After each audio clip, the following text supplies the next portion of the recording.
voilà d'où je viens, dans le 92, une petite ville sympathique qui s'appelle Colombes. Et ici, il y a souvent cette phrase qui me vient en tête qui dit « N'oublie pas d'où tu viens ». Donc n'oublie pas d'où tu viens dans le sens où je viens d'ici, tu vois, je viens des cités, je suis un banlieusard de Paris à la base. Même si tout a changé, là le mur il est jaune, c'est dégueulasse. Avant il était bleu, c'était cool. Il n'y a plus de bac à sable, il n'y a plus rien, bon, ça a bien changé. Mais pour faire le parallèle avec notre sujet, qui est la conscience, qui est construction identitaire et etc. J'ai tellement chaud, putain c'est dur.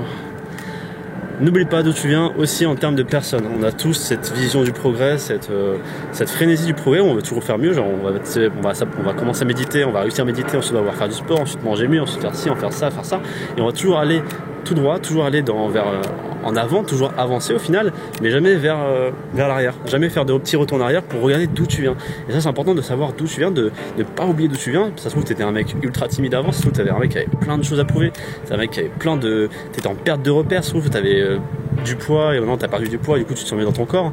Et au lieu d'avoir cette anarchie du progrès, parfois il est bon de souffler, encore une fois, regarder vers l'arrière et de se dire ok là je viens de là, j'ai quand même fait un bout de chemin assez extraordinaire que peu de gens font, j'ai fait preuve de courage, j'ai fait preuve de discipline, de volonté, tout ce que tu veux, mais je viens de là-bas et maintenant j'en suis là, ok, donc il faut accepter, il faut être gratifiant, avoir de la gratitude envers ce que tu étais avant, dire ok j'ai évolué, c'est cool, maintenant je peux continuer sachant que j'ai fait tout ce bout de chemin, la vie est plus douce. Et en parlant de savoir d'où on vient, je vais faire un petit cours de tai chi avec mon prof de Kung Fu d'il y a très très longtemps.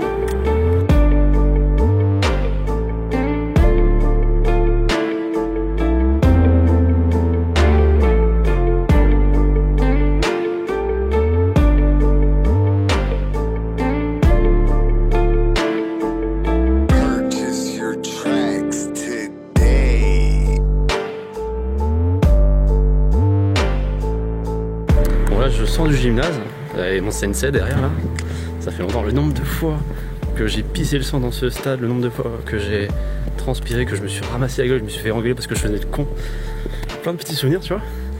Et je pense que c'est important parce que là c'était mon premier cours de tai chi depuis toute ma vie, j'ai fait un quart d'heure, j'arrive en retard parce que j'étais bourré, je suis encore un peu pompette de la veille, mais du coup j'ai fait un quart d'heure et ça m'a fait ultra du bien parce que j'avais plein de trucs dans la tête aujourd'hui quand je me suis levé.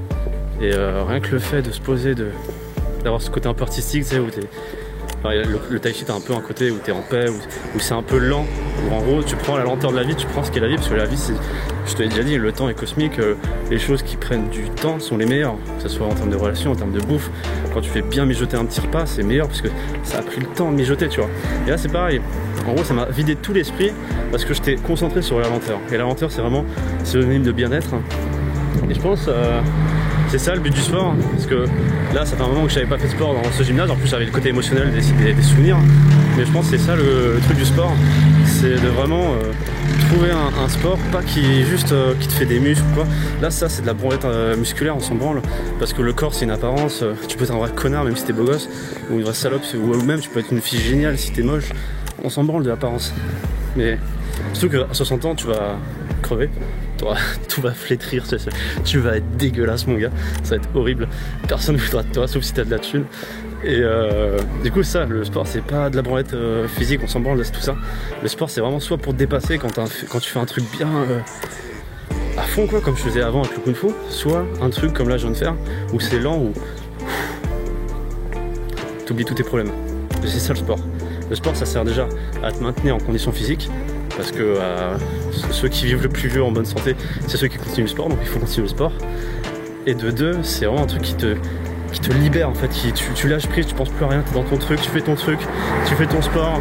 En plus là, moi ce que je kiffe dans le Kung Fu, le Tai Chi, tout ça, c'est qu'il y a un petit côté artistique, donc tu fais pas juste taper dans un sac de frappe pour taper dans un sac de frappe pour te casser la gueule aux gens qui t'emmerdent dans la rue, si on t'emmerde dans la rue un de ces quatre. Il y a vraiment une valeur ajoutée spirituelle où vraiment tu respires, tu prends ton temps, t'es dans la lenteur. Enfin si tu fais du tai chi t'es dans la lenteur, mais si tu fais du kung fu comme je faisais avant, c'est pas du tout la lenteur, genre ça gueule, tu pètes tout ça dans tous les sens, mais genre soit tu te dépasses, soit tu te libères. Et c'est à ça que ça sert le sport, à lâcher prise. Donc trouve-toi un sport qui fasse soit te dépenser, soit te libérer, mais trouve-toi un putain de sport qui te fasse vraiment du bien. c'est Damien de Canapé Rouge.